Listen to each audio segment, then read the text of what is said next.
Last day we'll try to make a short lecture. I don't want to make it too long. I just summarize a few things that I think might be usable for the future and for your plannings. What I would like to talk about is how we can decide between removable and fixed dentures, how you can decide in cases when your patient is partial or fully edentulous, but basically you have to make a decision whether you go for fixed or temporary, fixed or removable. There were several articles in that aspect. One of them, I think one of the best one, is a literature review from 2016, where they had it was a review where they only included randomized controlled trials and prospective studies, so that really reflects on the quality on that. And they reviewed 54 studies.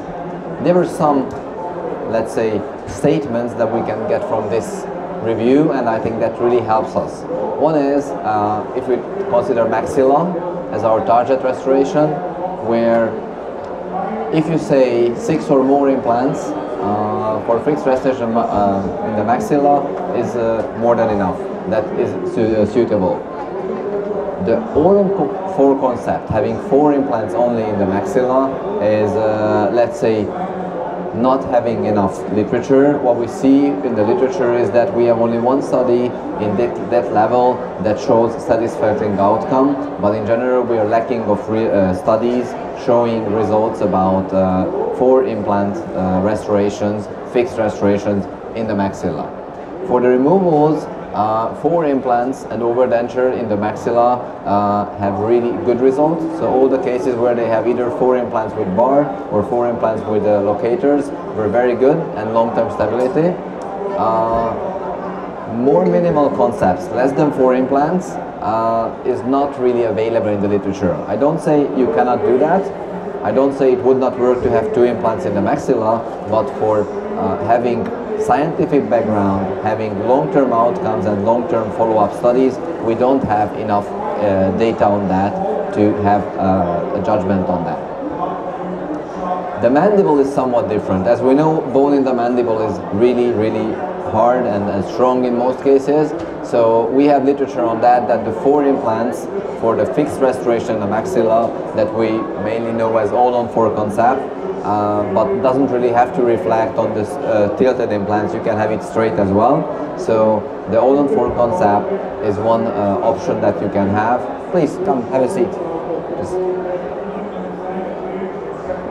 So the all-on-4 concept does really work in the mandible, and we have literature on that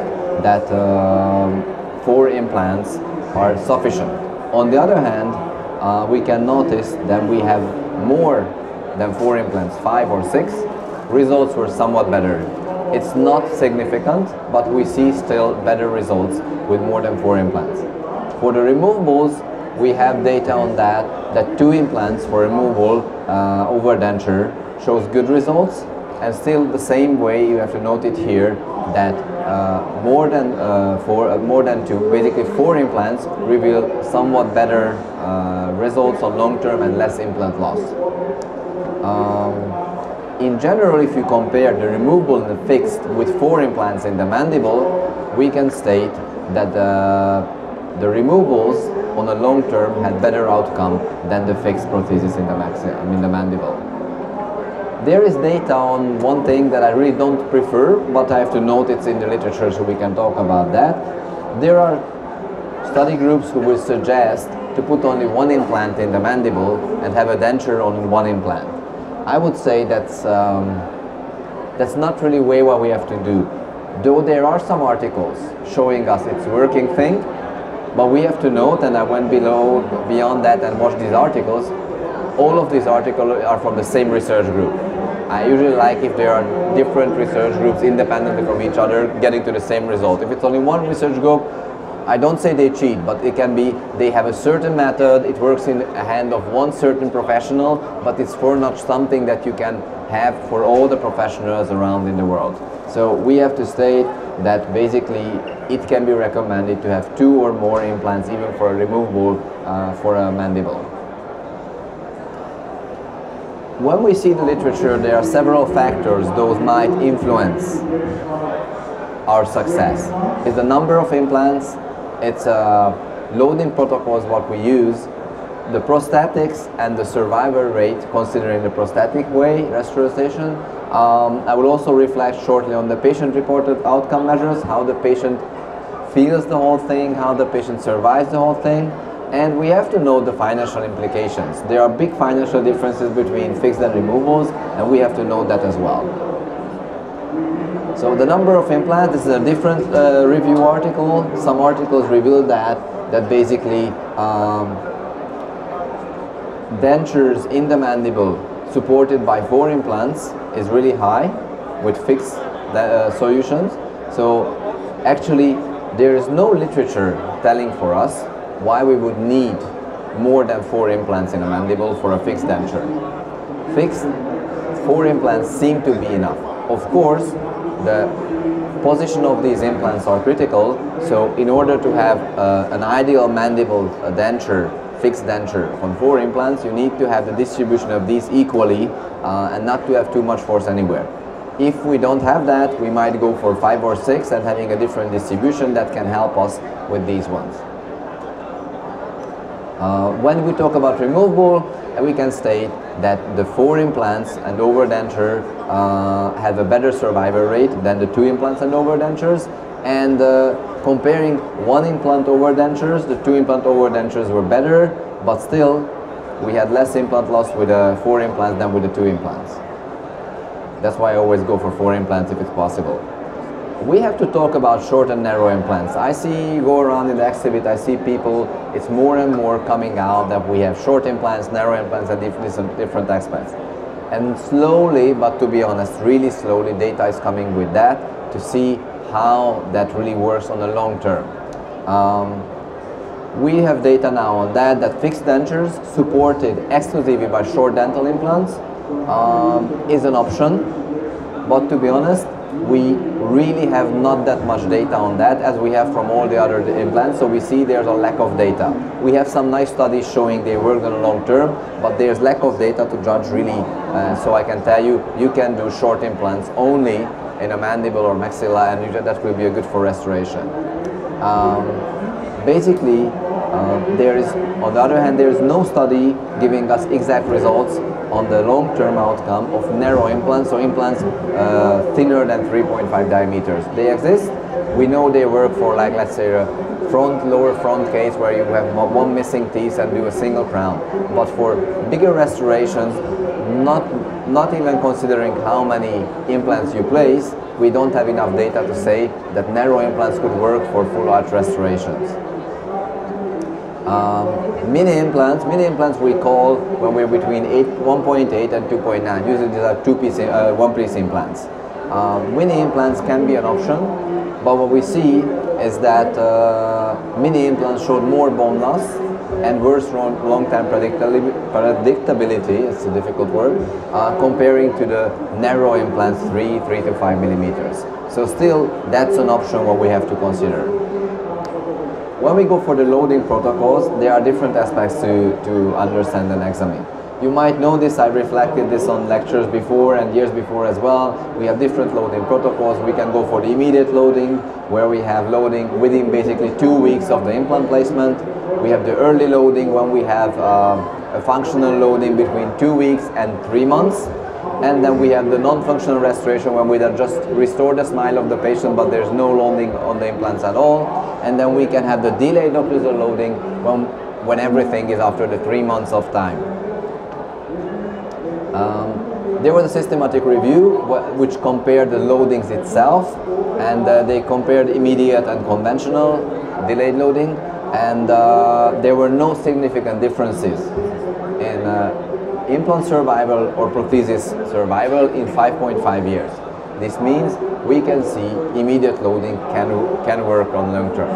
However, I always note here that in these studies they always have very critical inclusion criteria. So for example, for the immediate loading they had the minimal of 40 Newton centimeters for inclusion criteria, and if the patient or if the implant didn't achieve that, they didn't do immediate loading. So keeping the protocols and keeping these exact numbers are critical for these situations.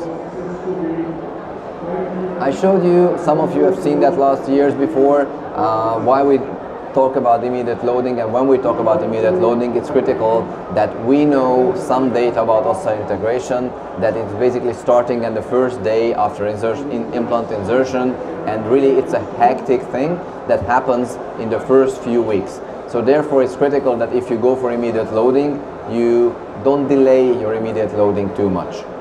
There was a nice article almost now 20 years ago where they measured that if you put an implant on day one, their primary stability will go away within 2 to 3 weeks, and your secondary stability will come back or come after the osseointegration, that is around 5, 6, 7 weeks plus.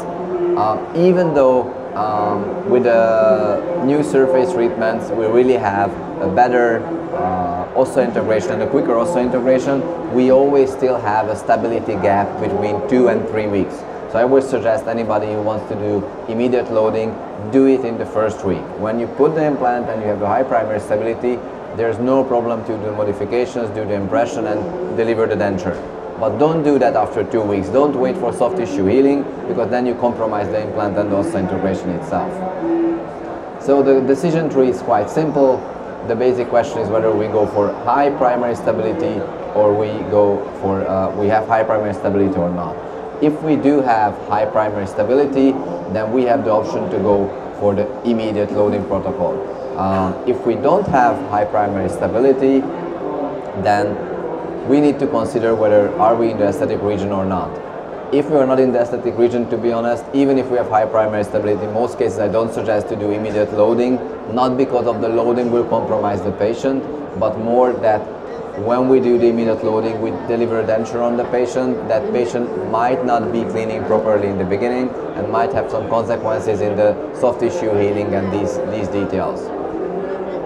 So if we have if we are not in the aesthetic region, or if basically the patient does not need aesthetic rehabilitation, we can go for delayed loading. It's very interesting to note that in the COVID era, my patients requesting temporization and immediate loading dropped significantly. The mask phenomenon helps the patients, and when I tell them either you can spend for extra money for the temporary or you wait 3 months, they say, oh, no problem, I just wear the mask, it's okay.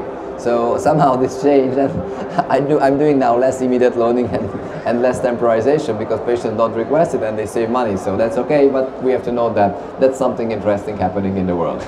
On the other hand, if we're in the aesthetic region and if patients really want immediate restoration, we can do with high primary stability immediate restoration with immediate loading. Like this case, it's a very old case, but I liked it. The crown was fracturing. I like glass fiber posts. They usually work, except in the cases when they don't. As you see, the situation of the crown, the length of the crown was not good for keeping it, so I extracted it and I went for temporization right on. There are different options in the system to do temporization. I really prefer in most cases to use the PEEK abutment or the titanium abutment and do a screw retained temporary. But for this patient, he wanted to have the same day the temporary, and it was like end of the week. The technician wasn't really ready for doing it the same day work, so I said I do it myself. You know the scutum method, not a big deal. You use the impression before, and then you can use. For this, in the system, we have this clip-on or snap-on temporary where you can put that on, and that for 3 months, that will be really, really nice place. What I usually do for the temporary, I leave a bit of gap. Sorry, I wanted to go back. I leave a bit of gap for the temporary at the gum site, so the soft tissue has the chance for maturation. After extraction, after implant placement, you have to support on right and left side. You have to support the papilla. The papilla needs to be supported, so not being white, but as you see, very slightly pushing it, then it will support and it won't let the papilla to resorb. On the other hand, the gingival zenith, you can leave 0.5 mm around so to have the maturation of the soft tissue. You have to teach the patient to clean that, and then you have after 3 months very nice soft tissue aesthetic. Then you just copy it and then you do the final restoration. I really prefer in these cases the single piece abutment, so either cone cobalt base or full castable plastic base, and do the screw retain crown. As you see, this is a porcelain fused to metal crown. I know a lot of people love zirconium, a lot of people do zirconium. I'm not a big fan of zirconium. I can do such a crown with porcelain fused to metal and I have less complications. Why would I go for zirconium? Of course, it's an option, but as I don't need it in most of the cases, I don't really prefer in that situations. The same goes for the all-on-4 concept.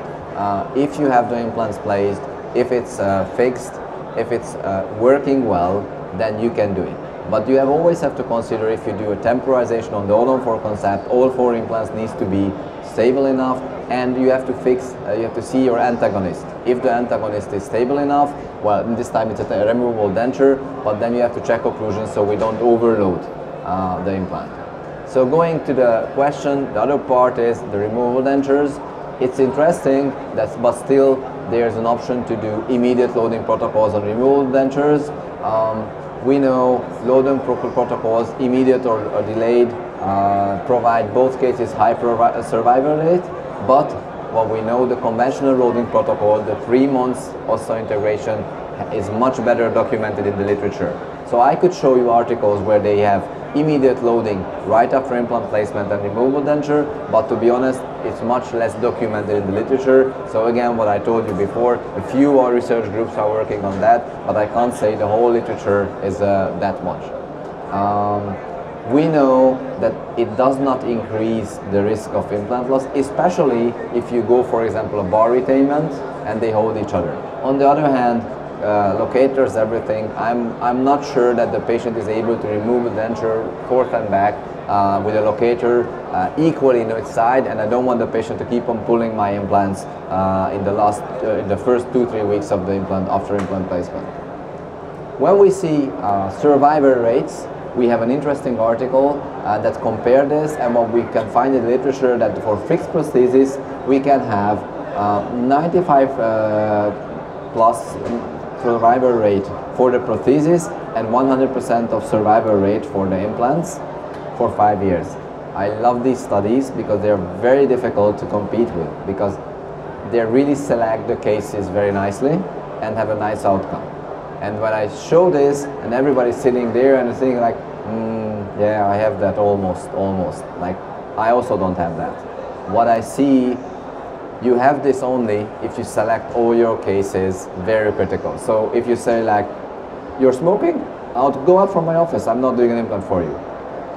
Your oral height is not perfect? Oh, I don't do the implant for you. Then you can reach the 95% in 5 years. So that's something, and 100% implant survival rate in 5 years. I love that. So I don't really trust these researches. This is to show you what is achievable, but we know real life patients have compromises. They either brush their teeth or not, or don't floss properly, or even smoke only a bit. So there are compromises what we have considered. So I don't want you to go for this 100% of survival rate in 5 years, because it's not really achievable. If you do the implant and if you don't send away 80% of your patient, it's not achievable. There was an article having a 10-year follow-up with a 96% of survival rate for the implants. That's again really enormous. That's very nice. We know that can be existing, but I always say not in real life patients. For the removables, the implant survival rate is ranging from 95 to 97%. Obviously, with a removable denture, the implants are more exposed to the situation, because implant survival, how you consider, is that implant is still in there.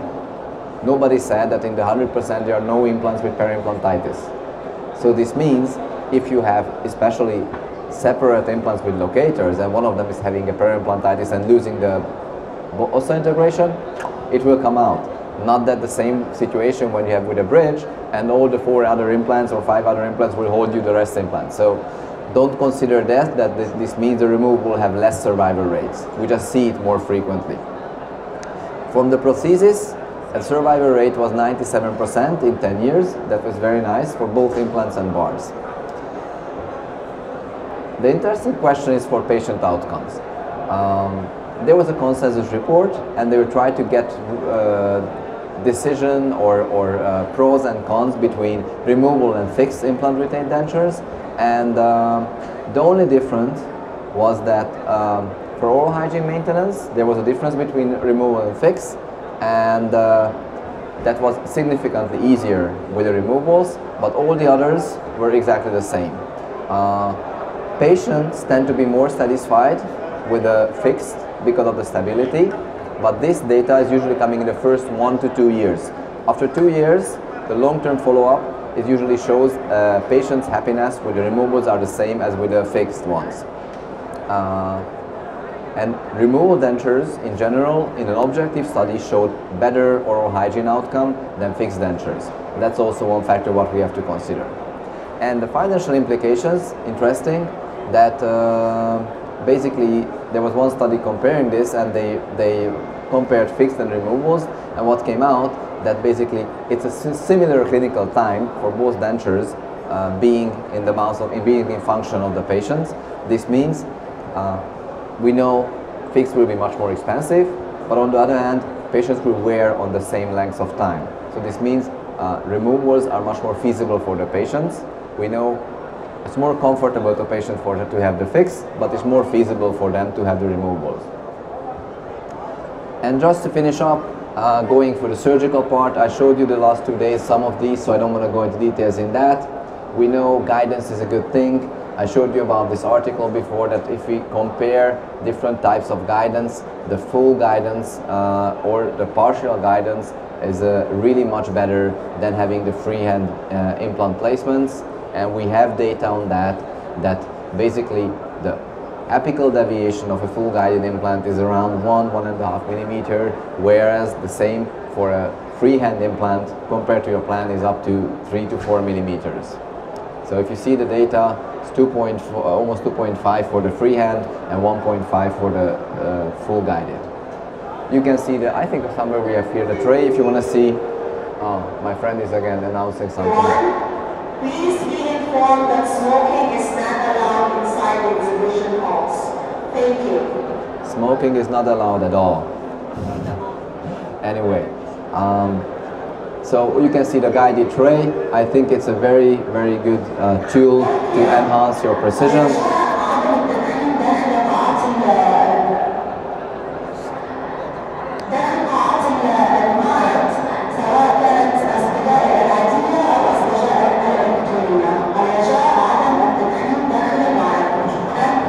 I cannot compete with that.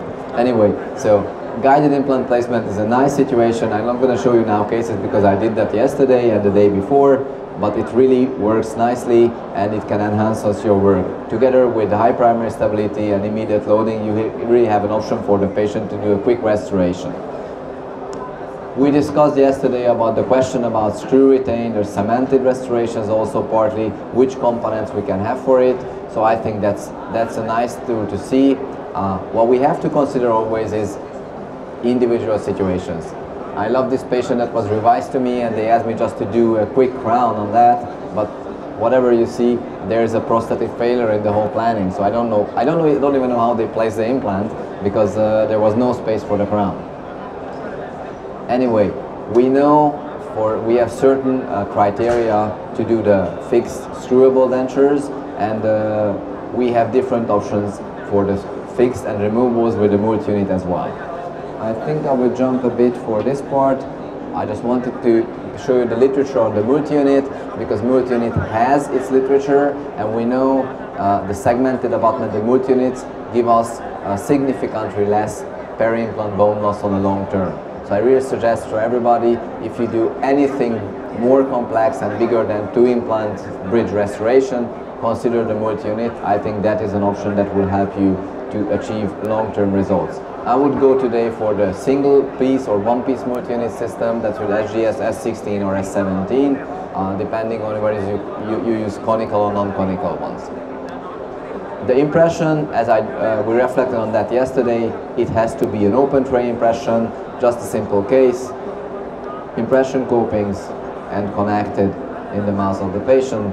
Open tray impression, this is basically individual tray fabricated by the dental technician, and then I use a 2-phase one-time method for that.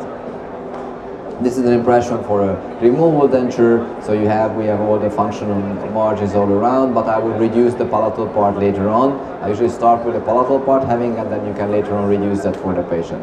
I really prefer bar retainment. It really helps us for a long term, and you see we can reduce the palatal part. That is really comfortable for the patient.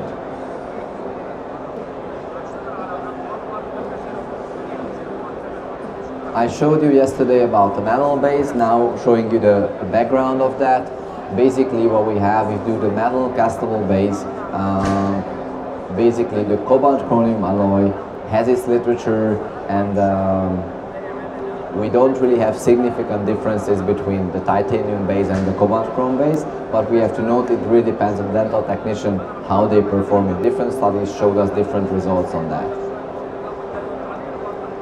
This is what I showed yesterday. And the all-on-4 concept, we discussed that also before, having 2 implants straight and 2 implants tilted, as I showed before in the beginning. It has its literature, especially in the mandible, so feel free to do that. What we need to do is use the sufficient or matching corrected angulation abutments, multi-unit abutments, 30 degrees or 45 degrees. And then the same way we have to do the open tray impression, otherwise it won't be perfect. This is a clinical case I again showed before, but I wanted to show is the impression part. It's critical for us. When we do the impressions, we have to go to the patient and we have to cut the duralay and then connect it inside of the patient, so we have no tension between the implants. And then we can go for the final. And the critical thing is, that's why I have critic on the all-on-4, is that patient needs to clean it under the impression, under the bridge. So they have to know how to use dental floss, they have to know how to use super floss, and though we have literature on that, and also our research showed that we really don't have significant more bone loss in the distal area, what is critical. I can show you some cases, and yesterday before lunch I didn't want to tease you with that, but I can show you cases like this. When patients coming back and we know they don't really clean and they don't really brush properly. And this is the case when you do a nice job, but you will end up with having such a case of the patient. Then that is something that you consider. This is why I really go for these cases. I prefer more removable dentures. We have literature on that basically there is 93 to 98% of implant survival rate in the 5-year follow-up, so it's still, we know it works, but still we have to consider. We even have sometimes cantilever extension. That's a big question, how much you can extend the cantilever distally. Some literature will suggest you 9 millimeters up to distally. So that's something that's possible to do. And then, just to finish up, my other friend, what I really like is the dentures where you go basically for restoration. Oh, I jumped out, sorry. Where you go for removable denture restorations. I really prefer the bar retainment, as I showed you before, because you do an upper and lower removable denture, nicely formed, and your dental technician will do an individual made bar, exactly with small attachments, and then you just go deliver it to the patient, and patient can clean it easily. That's a long-term thing. I have these dentures inside more than 10 years now of my patients, and it works properly, and I think even if I have a complication, even if I have periimplantitis, I have much more chance to do any intervention and solve the case. I think I won't go to too many cases because I don't want to go for that. I just wanted to show you in the end one more options than the locator ones. In cases when we have some teeth left, I sometimes consider to keep the tooth, put some attachments on that, do a full cover denture, and then put at least 2 implants to have at least support for the teeth. Obviously, patient will be losing that tooth in the long term, but the implants will hold anyway. And we still can transfer this denture later on after 5 or 10 years if you want, to put 2 extra implants and then have 4 locators, still working very nicely. So, summarizing the whole thing, I think removable dentures will allow us more security in the implant restorations and for the long term. So, I think as we review the literature, you see there is sufficient literature available to judge between removable and fixed options, but I cannot tell you, you have to do removable or fixed. Both will work. Both have its literature. You know the numbers now where you should go for 4 and 2 implants or 6 implants, but we have to select the cases always individually. including patient's need, financial background, and also their social-cultural aspects.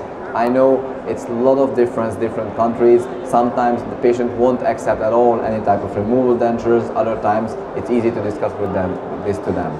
So I think knowing the literature helps us to build the right treatment plan, and then you can choose the case and choose the patient individually always. And after discussing with the patient, you should choose whether you go for fix or removal together with the patient. Not you as a dentist giving one option, always giving two options at least, or three for the patients, and then select together. Then your patient will be happy on the long term as well. I hope I could give you some new information about literature, and thank you for your attention. Any questions?